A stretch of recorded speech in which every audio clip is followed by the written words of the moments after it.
Welcome to the European Centre for International Political Economy. My name is Emily Rees, and it is a great pleasure to be with you today to tackle fascinating developments in Mercosur, and that are leading us to ask the question of how far can a customs union be stretched? The Mercosur Customs bloc just celebrated its 30th anniversary, and yet rather than consolidating the union, it seems this birthday is being marked by a testing of the boundaries, and those laid down by the original treaty. Today, our speakers will delve into the Mercosur Customs Union and how far it can be stretched from three viewpoints. First, we'll consider the specificities of the Mercosur bloc in comparison to other customs unions. Second, we will be investigating Brazil's latest decision to unilaterally lower its most favored nation tariff lines and how this could work in practice, particularly with regards to rules of origin. And then we'll look at the specific case of Uruguay and the country's willingness to now explore its own trade deal with China. So for this discussion, I am honored to introduce you to a lineup of exceptional experts to debate this issue. And first, I would like to give a big warm welcome to Ana Paula Ribeiro, who is the Executive Secretary of CAMEX, the Brazilian Board of Foreign Trade and Investment, where she coordinates interministerial discussions about key trade policy measures, including tariff rates, trade defense, rules of origin, and trade agreements. Prior to joining the Ministry of Economy, Ana Paula worked in the Special Secretariat for Strategic Affairs of the Presidency of Brazil, where she focused, if I can say so, on labor and gender and trade policy. Ana Paula holds a master's degree in international management from the University of London and is a guest lecturer across universities in Brazil. Welcome, Ana Paula. Dr. Anna Jajuska, probably pronouncing that incorrectly, is a globally recognized customs and international trade advisor, the founder of tradeandborders.com, and an associate fellow with the UK Trade Policy Observatory. Many of you will know Anna from the Brexit discussions, and she has worked as a customs consultant for three of the big four advisory firms in London, where she spent years advising clients on global trade and customs issues. But it's important to know that Anna also has a PhD in international political economy from the University of Leeds, where she's focused on trade agreements around the world, particularly in the East Asian region, supply chains, rules of origin, and the utilization of preferential tariffs. Anna is often called upon to provide evidence on trade and customs in the UK Parliament, and as many of you will have noticed, often appears in international media. Now, Dr. Carla Junqueira, she is the founder, welcome, of an international trade law firm. I think you're coming to us today from Buenos Aires, and that is CGA Trade Law, with offices in Sao Paulo and Buenos Aires. And Carla, you specialize in dealing with cross-border trade issues, from market access to trade defense, and you are a member of the Brazilian list of panelists that can be called upon in the case of a WTO dispute, keeping in mind that the EU and Brazil are both part of the multi-party interim arbitration. Maybe we will see you in Geneva sooner than later. Carla has a PhD in international economic law from Université de la Sorbonne in Paris and University of Sao Paulo in Brazil. And I think it's fair to say that you have been often referred to as one of the most distinguished international trade lawyers in the region through all legal rankings out there. So welcome to you all. Reminding everyone that's joining us online today that you can ask questions to our speakers. We will dedicate time for the Q&A part of this session. And so just make sure to put your question in early so we can get to it very quickly.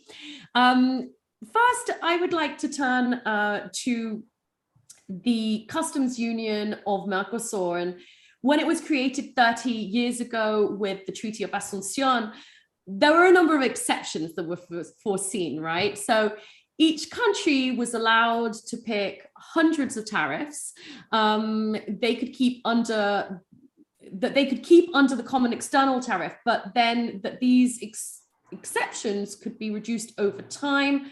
Now, so if I understand correctly, please do correct me, Brazil and Argentina are allowed to have 100 products of choice with reduced or eliminated tariffs, whereas Uruguay gets 225 and Paraguay gets a lot more at 649.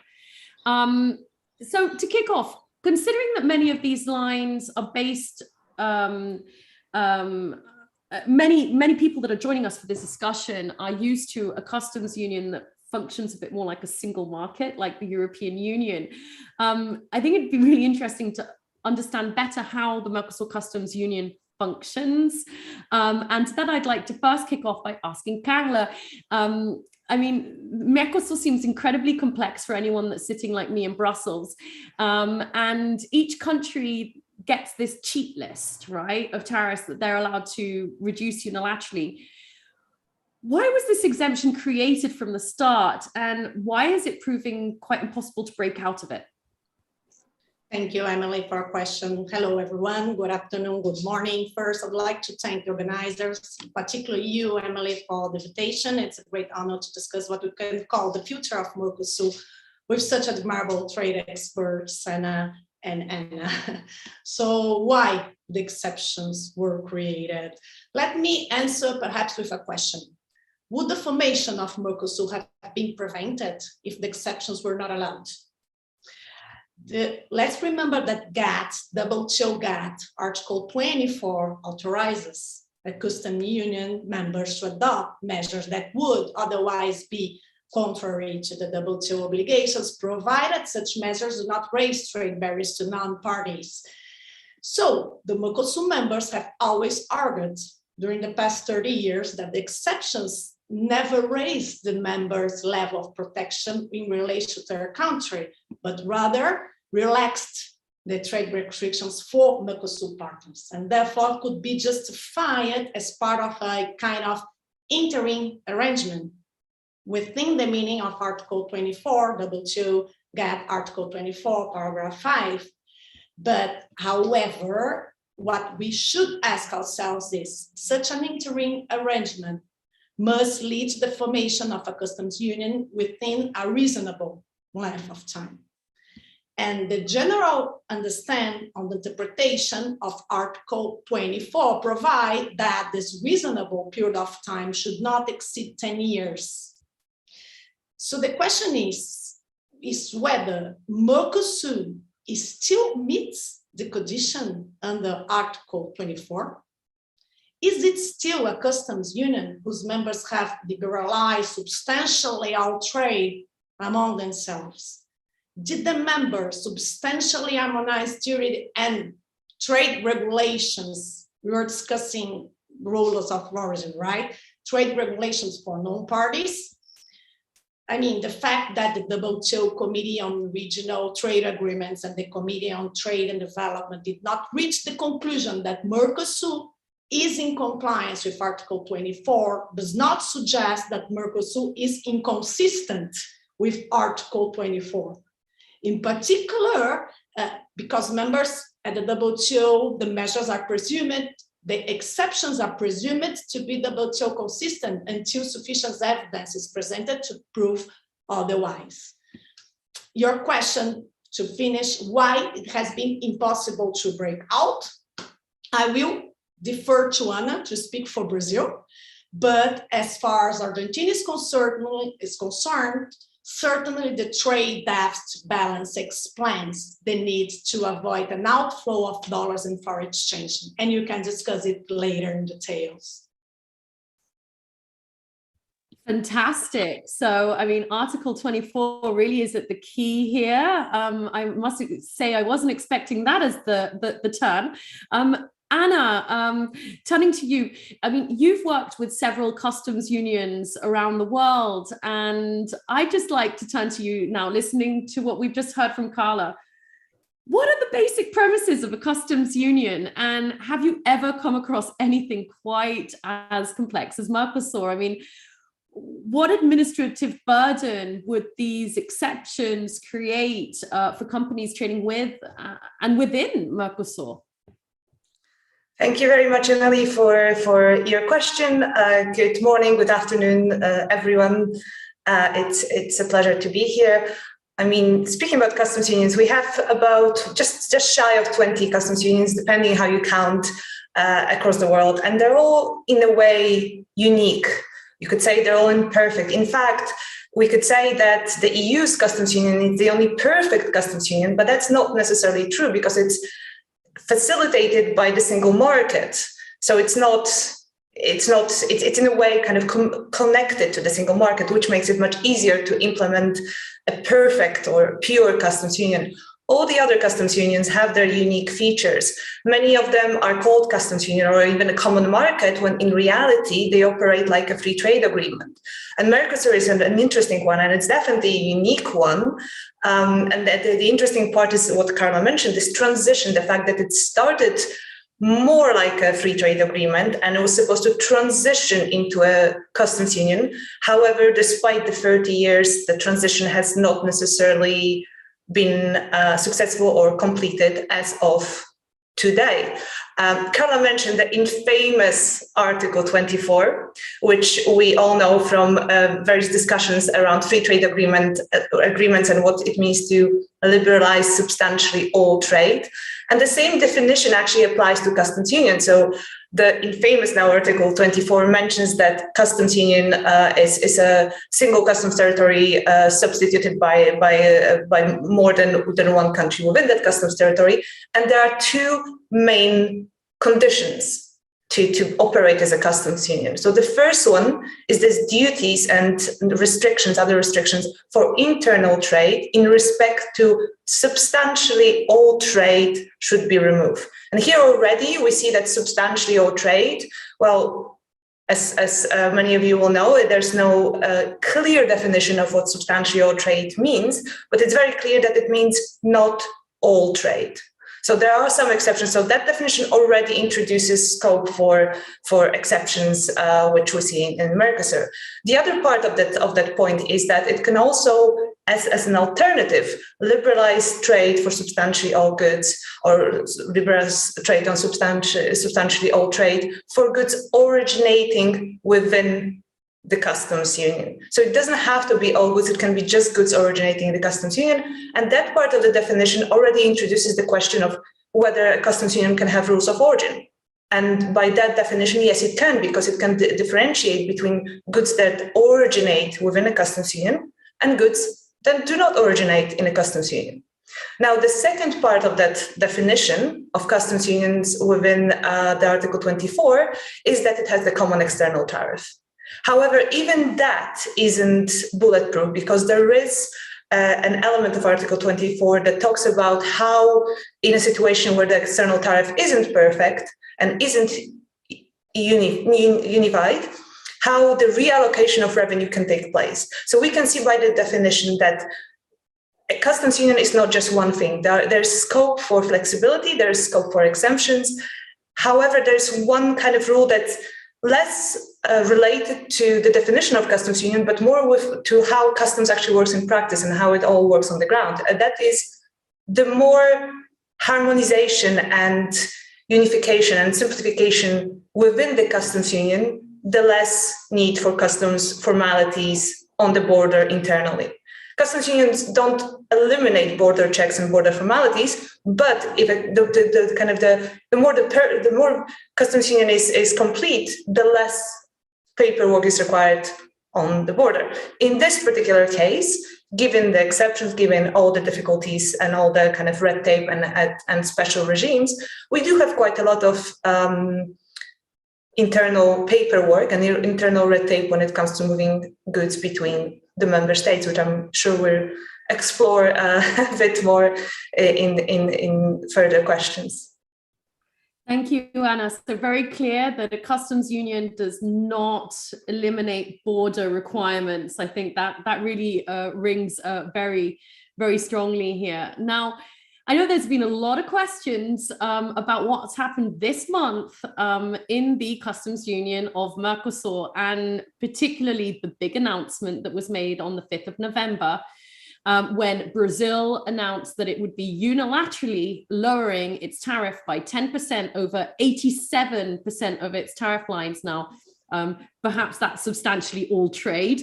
The reform has been described as structural, but for the moment remains temporary from what I understand, although we understand that Brazil would like to make this cut permanent. Now, of course, it's an honor here to turn to one of the engineers of this very bold move, Ana Paula. I'd like to hear a bit more about from you before we go into exactly what's been announced here, but also what happened at the height of the COVID-19 crisis and the learnings of what happened in March 2020 when Brazil also took liberalization measures. And was that a stepping stone for this announcement? I mean, we saw, Brazil very much go in the other way. And so in that regard, I wanted to know whether, this is the first real big movement to effectively reduce external tariffs in probably since the beginning of Mercosur, if not in the last 25 years. So what motivated the cut, and how do you feel that the COVID experience also fed into this decision? And finally, Anna, if I may, why did Brazil decide to go in it alone? Well, how much time do we have? Well, first of all, thank you very much again, Emily, for the invitation. It's a big honor to be here with you and with these two spectacular specialists, Carla and Anna.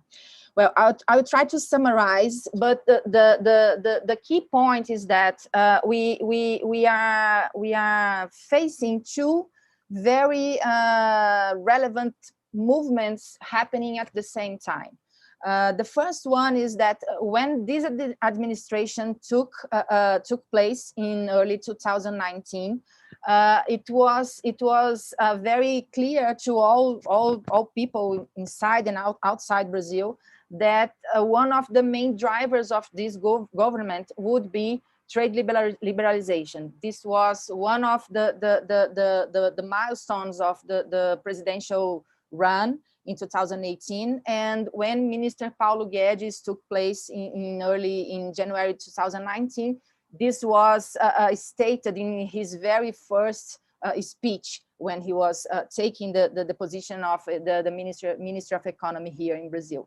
So we were designing inside CAMEX, the Interministerial Trade Board, and inside other bodies of the government as well, we were designing how we would tackle these challenges inside Mercosur in terms of on how we could harmonize the need and the willingness to liberalize trade in Brazil with the needs and realities of the other Mercosur members, because for us it was very clear since the beginning that it would be extremely necessary to coordinate and to align expectations amongst the four members. So we had already started conversations with Argentina and as well with Paraguay and Uruguay back in 2019 in terms to implement to have an implementation of even a higher tariff cut in all trade lines, in all tariff lines in the Mercosur external tariff. But then the second movement came, which was the pandemic of COVID-19. And of course, at that time, our main focus changed from trying to liberalize all trade in Brazil or in Mercosur. And instead of that, we were focusing on what was necessary to bring into Brazil in terms of medicines and medical supplies to face the pandemic. So this, so in March 2020, when we were we realized that the crises were here to stay for a long time, and that in that moment it was even more relevant for Brazilian economy and Brazilian people to integrate our economy into the global international trade, we had the first movement of tariff reduction, and then it was a more focused movement, but it was a deeper movement, because we cut tariffs. We eliminated tariffs. We brought tariffs to zero, because it was a health emergency, and of course we would not cut tariffs to levels that wouldn't allow a higher entrance of goods in Brazil. So this was done in March 2020, and we were based on Article 15 of the Montevideo Treaty, which allows Mercosur members or ALADI members to unilaterally reduce tariffs when it's proven that reduction would facilitate the efforts to I forgot the term, preservar, to preserve human life and human health. So that's why that's how we could reduce those tariffs back in March 2020. And after that, we understood that we could use this same article in a more broader understanding. And this is what we have done 1 month ago, as you have mentioned, in the early November, because, and then we can explore it more in the next question, but the current levels of inflation in Brazil are also due to the economic effects of the pandemic. So that's the linkage we are making, and that's how we are justifying in legal terms the reduction of 10% in 87% of our tariff lines. But the more important to say is that although as those two movements those two phenomena are moving forward, we understand that we must and we will keep negotiating with the other members of Mercosur in terms of how we can make this reduction a permanent one, and also how we can go further in these reductions. But I think we can explore it later. So Brazil wants to go a lot further. We'll get to the legal arguments, but also to the integration of global value chains that Brazil really wants to get to in terms of its trade policy objectives in a second. But you mentioned, that since 2019, there's been conversations that have been taking place with the other Mercosur members, and the feel, at least from an external perspective, is that there hasn't been that so much appetite, maybe not before COVID and maybe not more after COVID. And I'd like to turn to Carla, because, I mean, Argentina in the last few years has been quite complex for anyone sitting in Europe to understand in terms of its trade policy, because of these constant winds of change that we feel. So at one moment, Argentina wasn't so keen on ratifying the agreement with the EU, and then they said that was okay. They just didn't want to negotiate with other countries. So you mentioned that foreign exchange really is at the key of how Argentina views trade policy these days. And I was wondering if you could maybe expand a bit more on that notion, so that we can grasp Argentina's trade policy in slightly more detail, but also give us a feel of how this discussion with Brazil has been going. Are they on board? Is it seen as a unilateral move within Mercosur? Or how much coordination is there taking place amongst Mercosur members, and particularly from your viewpoint in Buenos Aires? Yeah, Argentina had agreed with this temporary cut and had actually negotiated since 2019 the cut and exclusion of some sensitive sectors such as textile, automotive, shoes, and others. However, the agreement had not yet been formalized in the bloc. So Argentina considers that it's very close to reaching a full consensus, but Uruguay wants to link the tariff reduction to the proposal of flexibility which would enable to formalize free trade agreements unilaterally. And regarding specifically the resolution 269, the Brazilian unilateral reduction, the general complaint in Argentina industry is that the common external tariff should only be reduced by a Mercosur body rule, GMC or CMC is the entity. And the other complaint is that 87% of the products could not be all related to COVID. So as far as Argentina is concerned, yeah, the trade deficit balance explains a lot the need to avoid the outflow of foreign exchanges. It's a very specific reality. In other countries, Emily, of the world, the trade balance and the surplus is one of the most important aspects of balance of payments. So the inflow of capital of dollars generates stabilities in all the economies of the world. And in the case particular of Argentina, we need to understand that it's a country that does not receive foreign investment. And so the trade balance is the most important account within the balance of payments. And exports are even more important. Argentina is not receiving dollars for investments, for loans, for debt. So the trade balance for the country is the only column, the only pillar it has to sustain exchange rate stability. That's why Argentina foreign trade and international trade policy are so related and plays an important and fundamental role. It's historical here that trade barriers are certainly used in Argentina to prevent the demand for foreign exchange and the reduction of international reserves. Trade management is a key to moderating the tensions, even if it implies choosing between growth and stability, the rate stability. When you see here that when the level of activity and growth increase, there is a sharp fall in the reserves.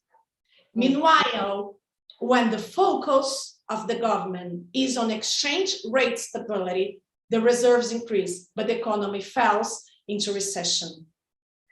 So now we'll see with the elections on the horizon, it's likely that an attempt will be made to push level of activity again, although reserves would not withstand a sharp fall without generate exchange rates complications. Can I maybe just come back to you on that point, Paola? Because, I mean, you're basically saying that part of the problem is that Argentina is not receiving foreign direct investment. But if we look at Mercosur from, let's say, European perspective, we would imagine that having these very high tariff barriers actually is an incentive for greenfield investment in that region. So what's happening here? Is it mean that the investment is going into Brazil because it's a bigger market, but also perhaps because it's more stable in terms of a number of factors? Why is Argentina not capable of bringing in this foreign direct investment despite the high tariff barrier? Carla? I believe stability, political stability, and the lack of a currency, and all the instability related to regulations. And it's difficult to achieve this common vision in the bloc. It's really a challenge in Argentina to strengthen this productive sector. And this exchange structure of Mercosur to really achieve a common international trade negotiation strategy, because there are so different levels of economy between Brazil and Argentina. So the best option would be to take into consideration that difference and try to reach intermediate paths, such as partial liberalization agreements and so on. So talking about partial liberalization, maybe if I can turn back to Ana Paula quickly here. First, I mean, there were two justifications, if I understand correctly, when the measure was announced this time round in November, which was one, the fight against inflation in Brazil, which seemed to be the paramount objective, but also the gradual easing of competitiveness for industry. This idea of Brazil needing to join global value chains and ease it slowly by a 10% reduction would allow sort of a much more gradual insertion of industries or let's say competition into the country. So I'd really like to hear more on the justifications, I would say, of the measure. Also, you mentioned, so this Article 50 of the Asunción Treaty that was used as the basis, the legal basis for the move. You mentioned that it was a public health. It even sounded a bit SPS, sort of the protection of animal, human and plant health. How would you then justify this much wider liberalization on that basis? And also, before I turn to our rules of origin expert, Anna, I'd like to, if you could explain to us, how does this work from a rules of origin perspective? How is Brazil going to get its head around that part? Okay, thank you, Emily. Well, so let's go by parts. It's very important to bear in mind that we are for this latest measure, we are not justifying the list of goods or the list of tariff lines. They are not obligatory related to COVID. We use it Article 50 by the understanding that the pandemic has caused economic effects in the whole world. Inflation nowadays is a global phenomenon. And of course, it has a higher impact in developing economies as Brazil.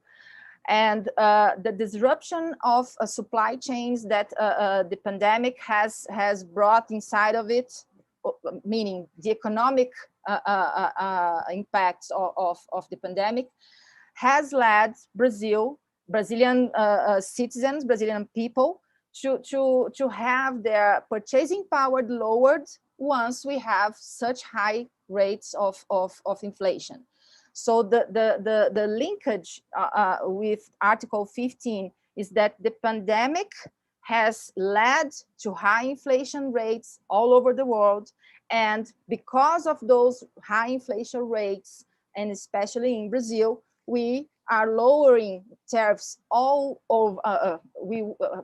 Preferably, we would have lowered the tariffs across our tariff line, all the tariff lines, but we have lowered only to 87%, as Carla has mentioned, due to some industries that are part of special regimes between Brazil and Argentina. So the main objective of the measure is to lower costs both to Brazilian companies and to Brazilian consumers in such a way that inflation effects can be lowered to them. Okay, so we are not lowering tariffs to goods that should help people to prevent or to face COVID. It's not. It's not about that. We are lowering tariffs to all goods in such a way that costs in Brazil get lower and all the economy can turn and try to recover as soon as possible. Having said that, of course, this is a very important essay for us to understand and to grasp how we could go further in those reductions. It's also very important to remember that Brazil has one of the highest tariffs in the world, and this is not compatible with an economy that wants and needs to grow and to develop faster. So, but again, we understand that we are part of a customs union, which is Mercosur, and that we shall have these movements made in a coordinated way with the other members.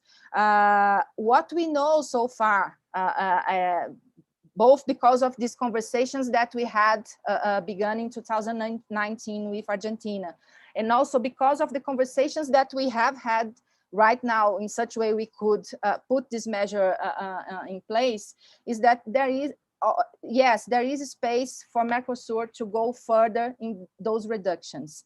I think that your point to Carla was very, very interesting in terms that high tariffs have already proved not to be the driver for more for investment. For instance, Mercosur has to modernize both all the trade rules, tariff levels, and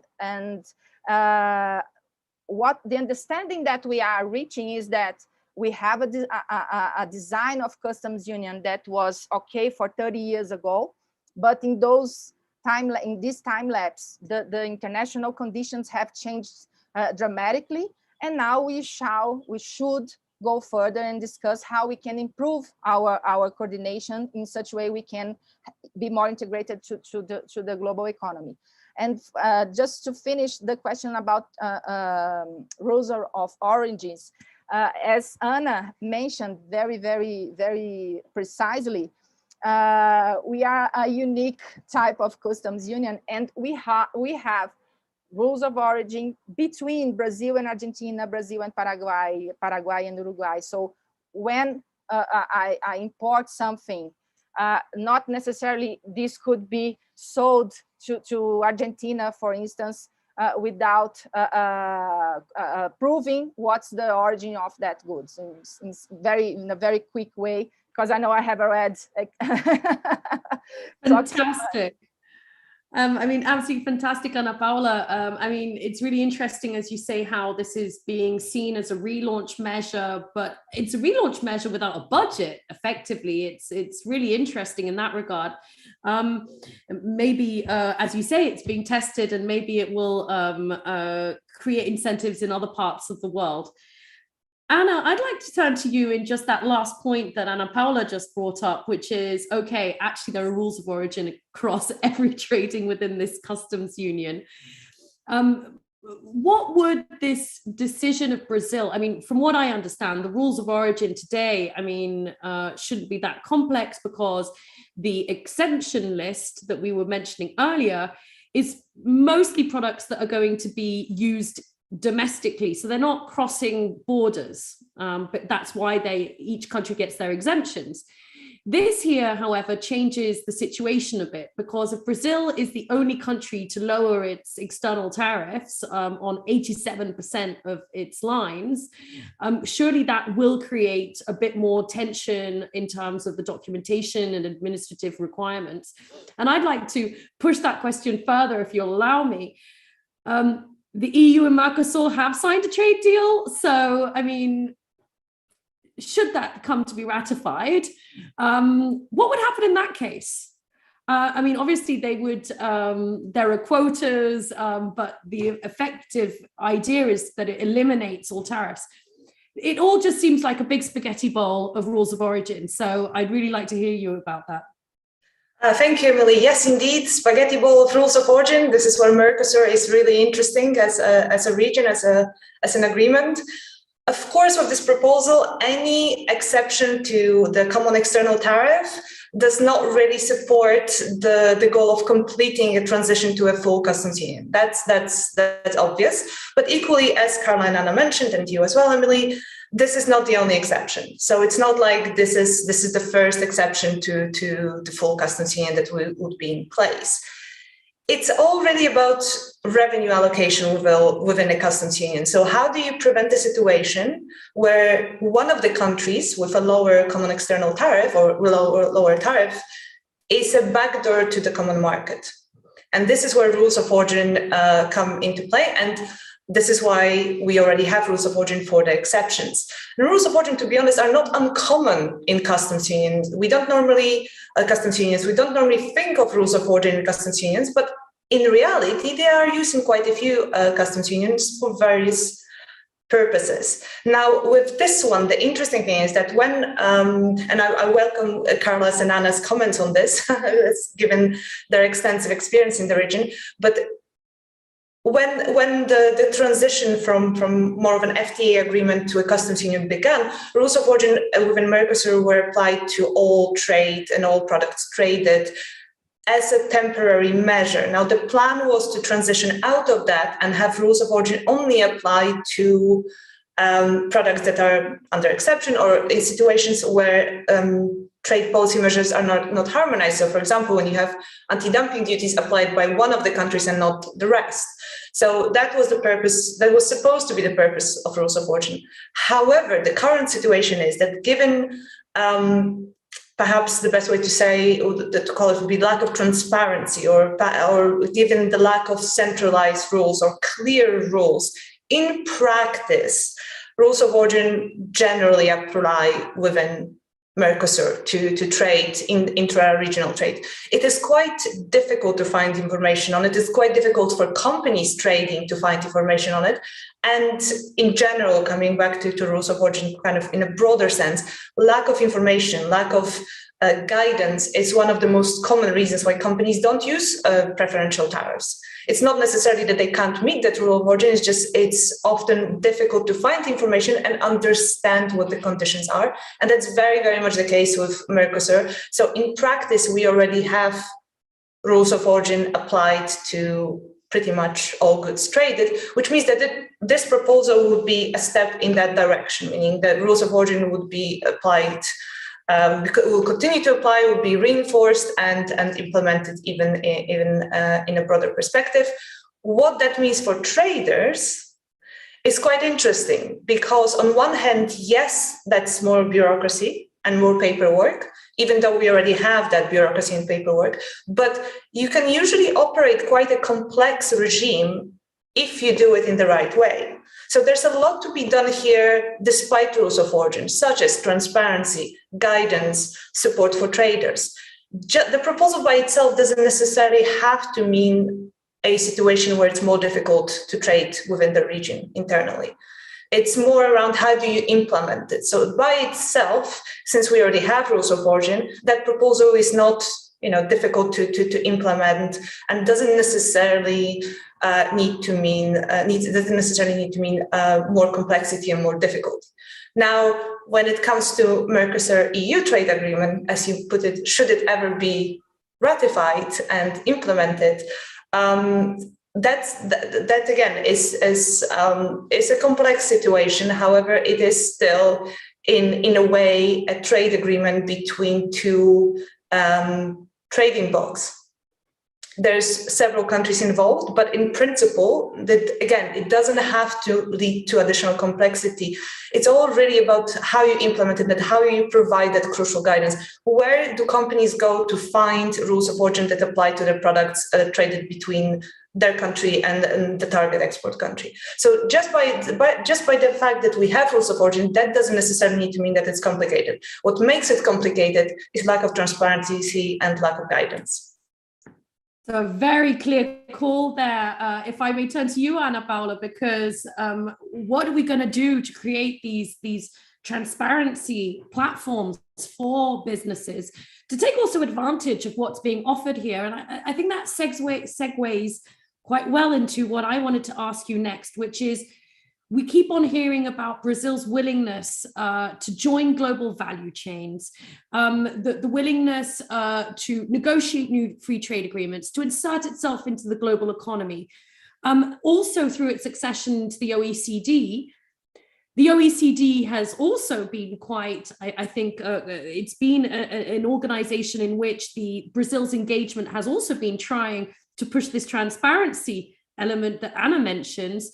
Could you just provide us a bit more insights on how Brazil views this question, the global insertion, OECD, and of course the transparency platform that Ana just mentioned? Thank you. Excellent question, Emily. Well, of course, this is all related, and I think you brought very, very correctly the issue of OECD. And I would put OECD section as the biggest challenge and the biggest umbrella under which all those changes and all those improvements in our regulatory environment are already happening. It's also important to remember that one another very important pillar of Minister Paulo Guedes' administration is precisely easing the business environment for Brazilian producers, foreign investors, and also for Brazilian government in different levels as well, because all that paperwork also impacts the relations and has a burden on the relations between different levels of government in Brazil as well, and better and even saying amongst Mercosur. So the OECD accession has been a very key driver for many regulatory changes in Brazil. The most relevant of them of it would be what we call the economic freedom law. I think it's from 2020. I would ask my lawyer fellow here to refresh my memory. But this law is the very milestone for many changes in Brazilian regulatory environment in a focus on reducing red tape in many different arenas of domestic regulation.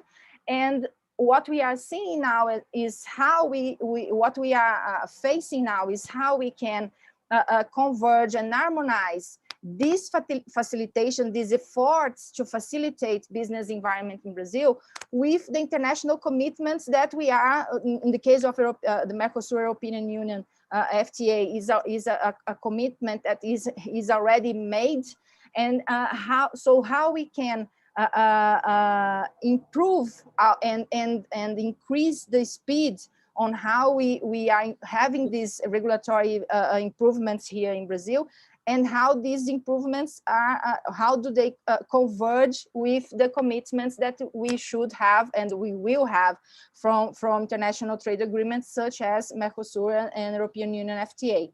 I would cite another example, for instance, the regulatory cooperation framework between Brazil and the United States, which also brings lots of commitments. And then we have this concern on how we can harmonize US regulations with European Union regulations and the improvement in our own regulations, and with the OECD recommendations as this biggest umbrella above all of these changes. So in fact, Emily, I only see it with good eyes. Things do not happen in the speed we would like and the speed that we were expecting. The pandemic, of course, brought a very strong burden in all governments all over the world. And this administration would like to be recognized by the one which have held the greatest number of reforms, of legal reforms inside Brazil. And we are not being completely successful in that because of the external context and our internal issues as well. But even so, we have put in place much more reforms in terms of regulatory environment than the previous ones, and always having the OECD recommendations as the biggest target to be reached. Thank you so much. So under the OECD sort of umbrella of advancement and hopefully an accession, I want to keep some time. We've got some really good questions coming in for that. But if I can turn to you, Carla, in a nutshell, Argentina, OECD accession, good regulatory practices, transparency. What's happening in Argentina? Is there a motivation in any way in Buenos Aires to move also towards this sort of convergence towards global practices, but also an integration into global value chains?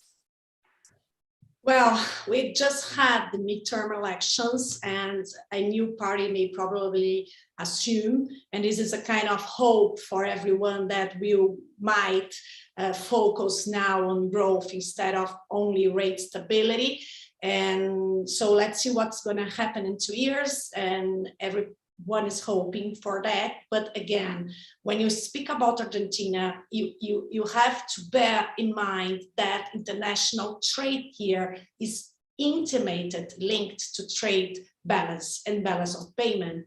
So Argentina, for instance, during the pandemic period, Argentina trade volume fell 15%, almost 15% in 2020, but with a $2 billion surplus.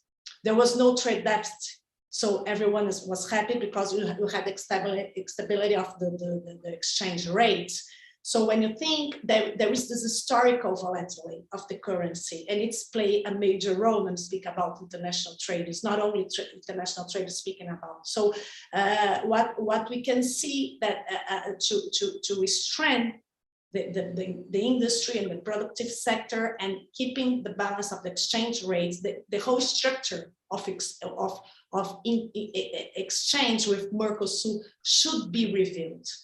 On an international trade negotiation, is common threats to mitigate this difference and to seek perhaps intermediate paths. So this is in a nutshell. For instance, the agreement that the Mercosur had with India is an intermediate path, because there was a reciprocal grant of tariff preference, but there was no completely tariff reduction. So I'd like to get into that point of FTAs very quickly, but I've got two questions from the audiences that I'm going to provide now to Carla and Ana Paula to think about while I go to Anna on another question. So we have a question here from Julia, who's asking, is there a project, considering all of this in relation to trade defense, is there a project in any way to start unifying or harmonizing trade defense policies in Mercosur? So I'll leave that one for Carla. And for Ana Paula, I have a question here from Frederick, who says, if the objective was to fight inflation, why not lower the VAT rate? So I think very valid questions coming in there. Anna, I wanted to turn to you very quickly, because one of the big questions that we saw the EU free trade agreement, which is with the whole of Mercosur, etc. But now we've got a new configuration when we have Uruguay, who's started an impact assessment, so early days, in view of negotiating a bilateral trade agreement with China. Obviously, this is quite sensitive in the region, as you can imagine. And so the question here is, okay, we've said that there are rules of origin. We can see that Brazil's going to lower its external tariff lines on substantially all trade, but can you actually do a bilateral trade agreement that affects tariffs or eliminates tariffs by if you're still part of a customs union? Well, that's a very good question. And in a nutshell, in principle, no. In reality, however, it's not uncommon.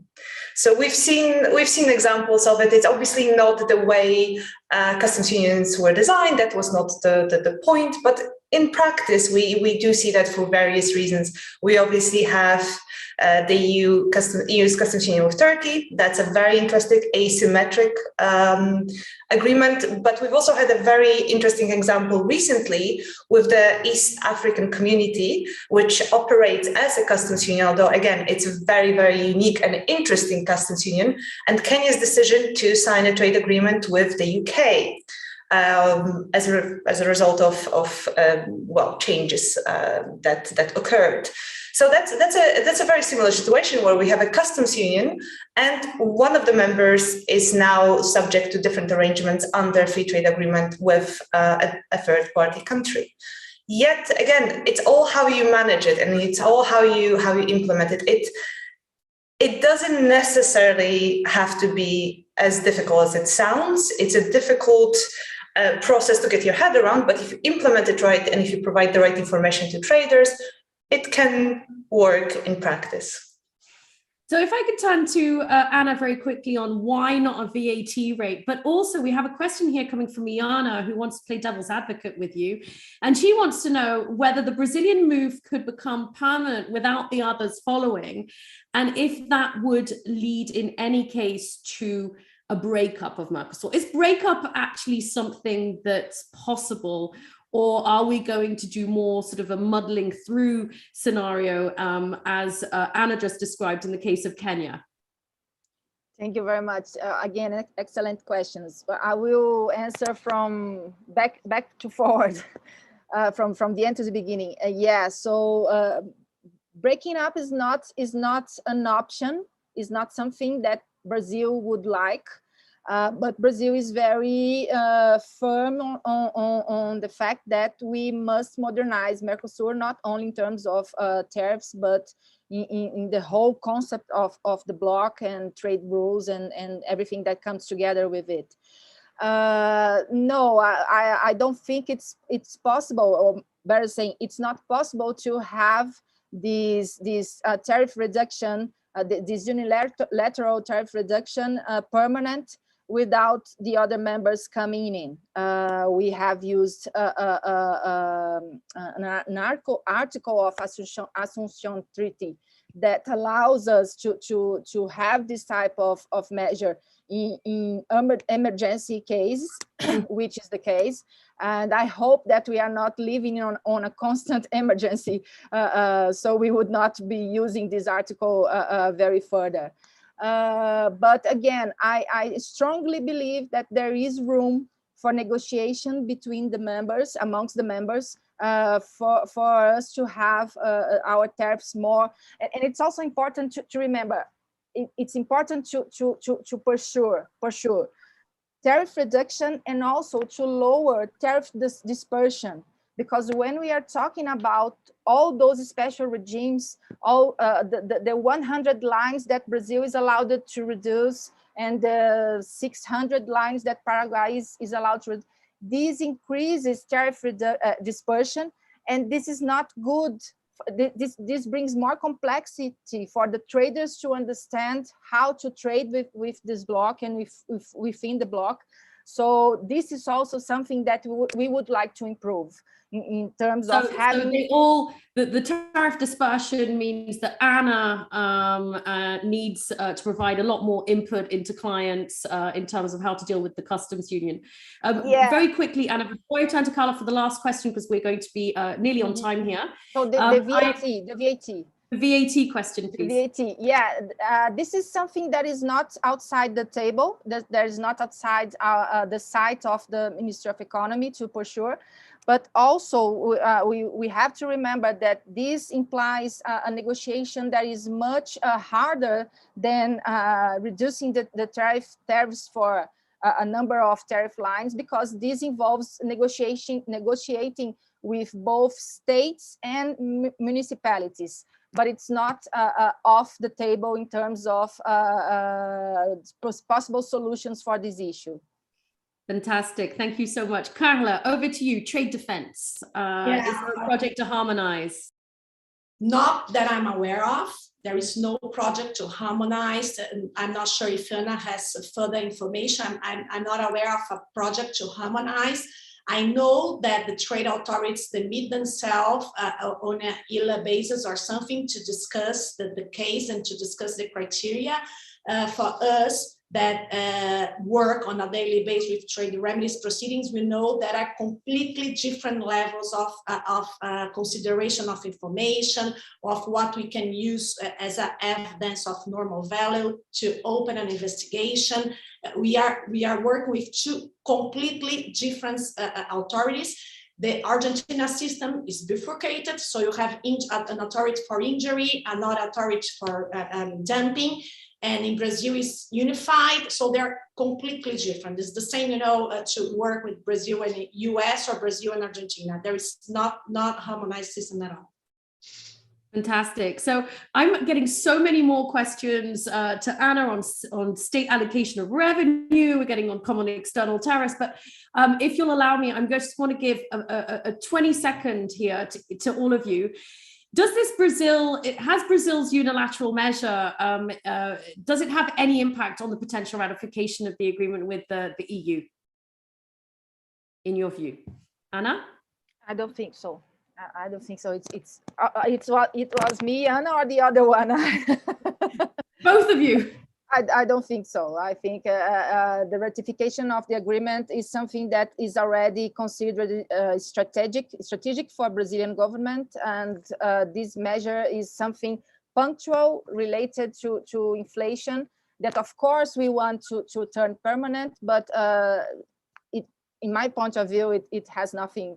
It won't harm the agreement. Carla, Anna, last words? Yes, for Argentina, as far as Argentina is concerned, the implementation of the agreement will be effectively implemented. I mean, it will be ratified and the implementation period will be followed. And there was a polemic some months ago that perhaps the Argentina would not follow, but there was a hysterical polemic with the industry. So yes, the EU agreement will be implemented here, as far as I know. Anna, incentives. I would also say no. There's so much more to that agreement than just tariffs, and it's been in the works for such a long time. I think everyone would like to see it completed and ratified. On that note, it's been a pleasure to discuss the Mercosur Customs Union with three exceptional experts today. And I'd like to thank everyone that joined us and also that engaged with us on social media and in the chat. And obviously a big thank you, gracias, obrigada, to also the team at ECIPE for making this webinar possible. And we look forward to seeing you for a new debate very soon.